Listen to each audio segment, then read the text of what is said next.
I've plugged in the sock batteries, and they're attached to this right here,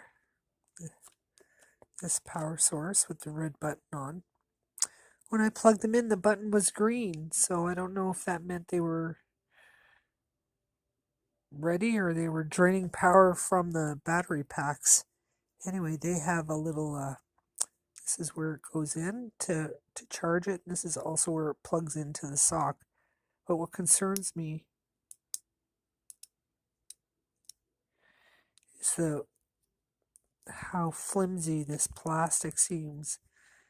And it's kind of like it's just been taped on with electrical tape as opposed to really being fused in there properly. And it sounds really like it's going to crack off.